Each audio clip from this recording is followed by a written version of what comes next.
नमस्कार, मैं हूं आपके संग नित्यम मंत्र यंत्र तंत्र वास्तु के विशेष कार्यक्रम के साथ। देव उठनी एकादशी साल की सबसे बड़ा एकादशी होती है।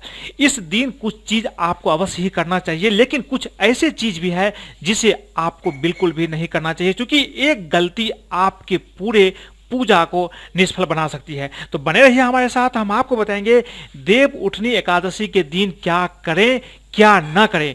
क्या करना है तो महत्वपूर्ण है ही, लेकिन क्या नहीं करना है ये उससे भी ज्यादा महत्वपूर्ण है। लेकिन इसके पहले अगर आप हमारे चैनल को सब्सक्राइब नहीं किए हैं तो कृपया से सब्सक्राइब कर ले तथा बेल बटन को भी दबाएं, ताकि नए वीडियो का नोटिफिकेशन आपको तुरंत मिल जाए।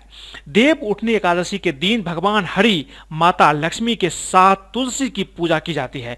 हिंदू धर्म में हर एकादशी का अपना अलग महत्व होता है, लेकिन जब बात देव उठनी एकादशी की हो तो इसका महत्व और भी ज्यादा बढ़ जाता है, क्योंकि इस एकादशी पर भगवान विष्णु अपने 4 माह की योग निद्रा से जाग जाते हैं, जिससे शादी ब्याह जैसे कई मांगलिक कार्य फिर से शुरू हो जाते हैं। कई जगह इस दिन तुलसी विवाह कराने की भी परंपरा है, लेकिन आपको यह जानना जरूरी है कि आखिर देव उठनी एकादशी के दिन तुलसी विवाह क्यों कराया जाता है, क्या है इसका कारण। हिंदू धर्म ग्रंथों के अनुसार वृंदा नाम की एक कन्या थी। वृंदा का विवाह समुद्र मंथन से उत्पन्न हुई जलंधर नाम के राक्षस से कर दिया गया। वृंदा भगवान विष्णु की भक्त थी और एक पतिव्रता स्त्री भी थी, जिसके कारण उसकी पति जलंधर और भी ज्यादा शक्तिशाली हो गया।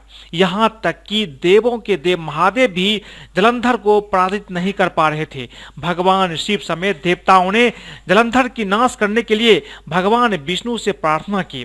भगवान विष्णु ने जलंधर का भेष धारण किया और पतिव्रता स्त्री वृंदा की पतिव्रता नष्ट कर दी। जब वृंदा की पतिव्रता खत्म हो गई तो जलंधर की ताकत भी खत्म हो गई और भगवान शिव ने जलंधर को मार दिया। वृंदा को जब भगवान विष्णु की माया का पता चला तो वे क्रुद्ध हो गई और उसने भगवान विष्णु को काला पत्थर यानी कि शालिग्राम बनने का श्राप दे दिया। क्योंकि वृंदा ने विष्णु जी को यह शाप दिया था कि तुम मेरा सतीत्व भंग किया है, अतः तुम पत्थर बन जाओगे। यही पत्थर शालिग्राम कहलाया। भगवान विष्णु ने कहा, हे वृंदा, मैं तुम्हारे सतीत्व का आदर करता हूं, लेकिन तुम तुलसी बनकर सदा मेरे साथ रहोगी। जो मनुष्य कार्तिक एकादशी के दिन तुम्हारे साथ मेरा विवाह करेगा, उसकी हर मनोकामना पूर्ण होगी। शालिग्राम और तुलसी का विवाह भगवान विष्णु और महालक्ष्मी का ही प्रतीकात्मक विवाह माना जाता है। इसलिए अगर आप देव उठनी एकादशी के दिन तुलसी विवाह करवाते हैं तो यह आपके लिए काफी उत्तम होता है। अब यह है कि तुलसी विवाह की सबसे आसान विधि क्या है। अगर आप तुलसी विवाह कराना चाहते हैं देव उठनी एकादशी के दिन तो इसका सबसे आसान तरीका यह है। देखिए, जो लोग तुलसी विवाह में शामिल हो रहे हैं वह स्नान करके साफ सुथरे कपड़े पहने। इस दिन व्रत का संकल्प ले। मुहूर्त के दौरान, जो शुभ मुहूर्त है उसके दौरान, तुलसी के पौधे को घर के आंगन में या छत या मंदिर स्थान पर रखें। तुलसी विवाह के लिए उस स्थान पर गन्ने के साथ लाल चुनरी से मंडप सजाएं। फिर एक गमले में शालिग्राम का पत्थर रखें। तुलसी और शालिग्राम का हल्दी से आप तिलक करें। इसके बाद दूध में हल्दी भिगोकर लगाएं। इसके बाद गन्ने पर भी हल्दी आपको लगाना चाहिए। अब गमले पर कोई आप फल चढ़ाएं। पूजा की थाली से तुलसी और शालिग्राम की आरती करें। आरती के बाद तुलसी की 11 परिक्रमा आपको करना चाहिए। वहां मौजूद लोगों में आपको प्रसाद बांटना चाहिए। इस तरह से तुलसी की विवाह संपन्न होती है। तो अगर आप देव उठनी एकादशी के दिन तुलसी विवाह कराना चाहते हैं तो इस विधि से आप करा सकते हैं। यह आपके लिए काफी उत्तम रहेगा। अब यह है कि देव उठनी एकादशी के दिन शास्त्रों में कुछ ऐसी चीज है जो आपको अवश्य ही करना चाहिए और कुछ ऐसी चीजें हैं जो आपको बिल्कुल नहीं करना चाहिए। कुछ चीजें जो आपको नहीं करना है, क्योंकि एक गलती आपकी पूजा को निष्फल कर देती है और फिर आप बाद में बोलते हैं कि आपकी पूजा आखिर क्यों सफल नहीं हुई, आपकी कामना मनोकामना पूर्ण नहीं हुई, क्योंकि आप कोई ना कोई पूजा में गलती कर बैठते हैं। इसीलिए मैं आपको बता रहा हूं कि आपको कुछ चीजें अवश्य करना चाहिए, कुछ चीजें आपको एकादशी के दिन बिल्कुल नहीं करना चाहिए।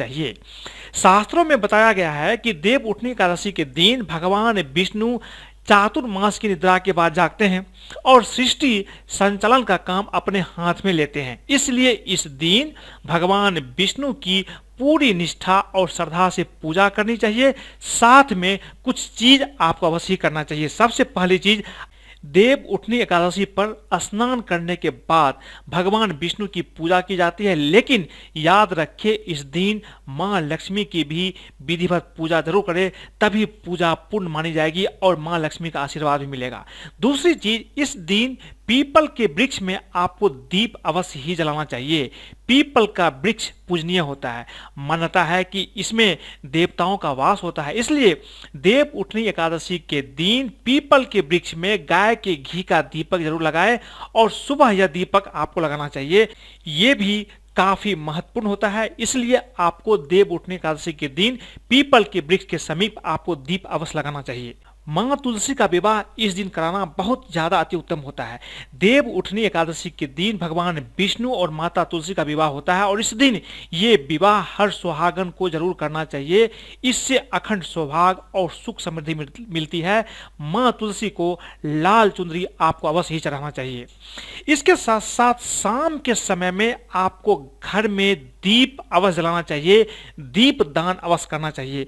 शाम को घर के हर कोने को प्रकाशमान बनाएं, क्योंकि इस दिन भगवान विष्णु योग निद्रा से जागते हैं और सारे देवता उनके स्वागत में दीप जलाते हैं, जिसे हम देव दीपावली भी कहते हैं। मां लक्ष्मी की शाम को जरूर पूजा करें और घर के हर कोने में दीप जलाएं। ऐसा करने से आपके घर में कभी भी धन की कमी नहीं रहेगी।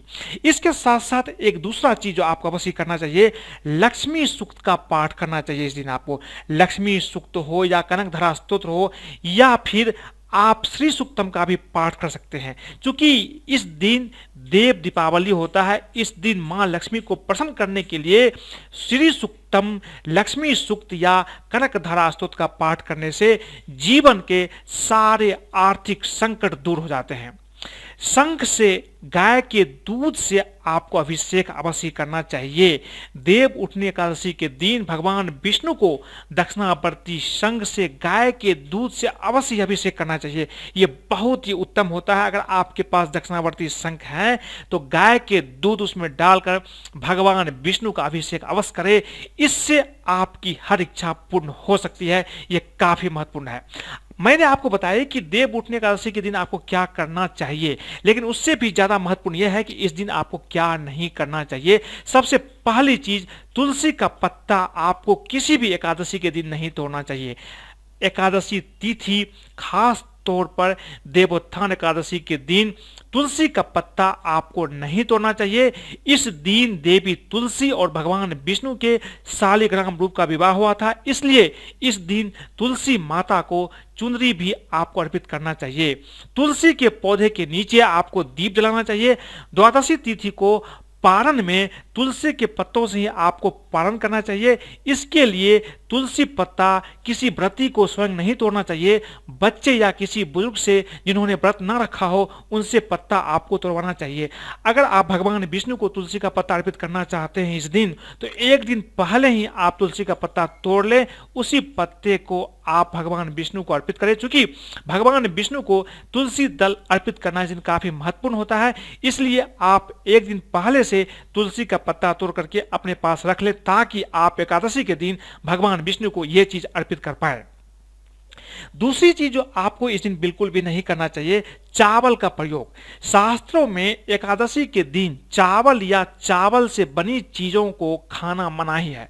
मान्यता है कि इस दिन चावल खाने से व्यक्ति रेंगने वाले जीव की योनि में जन्म पाता है, लेकिन ऐसा भी मानते हैं कि द्वादशी को चावल खाने से इस योनि से मुक्ति भी मिल जाती है। भगवान विष्णु और उनके किसी भी अवतार वाली तिथि में चावल का प्रयोग आपको भूल कर भी नहीं करना चाहिए। भगवान विष्णु को एकादशी का व्रत सबसे प्रिय है। पुराणों में बताया गया है कि इस दिन जो व्रत में ना रहे उन्हें भी प्याज, लहसुन, मांस, अंडा जैसे तामसिक पदार्थ का सेवन नहीं करना चाहिए। इस तिथि में शारीरिक संबंध भी आपको नहीं रखना चाहिए। जो इन नियमों को नहीं मानता है उन्हें यमराज का कठोर दंड भोगना पड़ता है, अगले जन्म में भी इसका दंड भोगना पड़ता है। तो अगर आप इस दिन व्रत रखते हैं तो बहुत अच्छी बात है।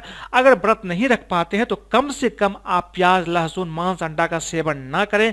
तामसिक पदार्थ का सेवन कम से कम आपको बिल्कुल भी नहीं करना चाहिए।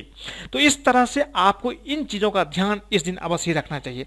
अब कुछ चीज ऐसा है जिसे आप करके अपार धन की प्राप्ति आप कर सकते हैं एकादशी के दिन, क्योंकि विष्णु भगवान जगत के पालनहार है और धन वैभव भी देते हैं। लक्ष्मी जी भी विष्णु जी की सेवा करती है। सफलता और उन्नति के लिए भगवान विष्णु को प्रसन्न करना चाहिए। नौकरी व्यापार में धन लाभ पाने के लिए भी आपको कुछ उपाय अवश्य करना चाहिए। आपको धन लाभ के लिए एक खास उपाय देवउठनी एकादशी के दिन अवश्य करना चाहिए। आपको क्या करना है, 1.25 मीटर पीला वस्त्र ले लीजिए, उसमें थोड़ा हल्दी भी लगा दीजिए। इसमें 1 सिंदूर की पुड़िया, 11 केले, गुड़ और 1.25 किलो गेहूं का आटा बांधकर एक पोटली बना लें। इसे आप किसी भी विष्णु लक्ष्मी मंदिर में चढ़ा दे। एक 4-मुखी दीपक जलाए, धूप भी जलाए और भोग लगाए, प्रसाद का सेवन करें। इससे आपके जीवन में तुरंत ही धन की प्राप्ति होने के योग बनते हैं। आपको धन की प्राप्ति आसानी से हो जाती है। दूसरी चीज जो आपको इस दिन करना चाहिए, सूर्य देव को प्रसन्न करने से भगवान विष्णु भी प्रसन्न हो जाते हैं, ऐसा मानते हैं शास्त्रों के अनुसार। और नौकरी में सफलता आपको चाहिए तो इस दिन देवउठनी एकादशी के दिन भगवान सूर्य को प्रसन्न करने के लिए 11 पान के पत्तों पर लाल सिंदूर का तिलक लगाएं और सूर्य की रोशनी में रख दें। एक दीपक जलाएं, तांबे के बर्तन में गुड़ घोलकर सूर्य को चढ़ाएं। ओम नमो भगवते वासुदेवाय मंत्र जपते हुए पत्तों को तिजोरी या अपने अलमारी में रखें जहां आप धन रखते हैं। इससे आपको नौकरी में सफलता भी मिलती है और भगवान विष्णु की कृपा के साथ साथ भगवान सूर्य की भी कृपा मिलती है। आपके जीवन में धन आने के संकेत भी मिलने लगते हैं। तो आज मैंने आपको बताया कि देवउठनी एकादशी के दिन आपको क्या नहीं करना चाहिए और क्या करना चाहिए, साथ में तुलसी विवाह क्यों कराई जाती है। अगर आपको ये वीडियो पसंद आए तो कृपया इसे लाइक करें, सब्सक्राइब करें तथा अपने दोस्तों के साथ भी शेयर करें, ताकि वो भी अगर देवउठनी एकादशी के दिन ये खास उपाय करते हैं और कोई गलती बिना किए अगर देवउठनी एकादशी का व्रत रखते हैं तो उसके जीवन में भी भगवान विष्णु की कृपा मिलती है और माँ लक्ष्मी का आशीर्वाद होता है। आज के लिए बस इतना ही। धन्यवाद।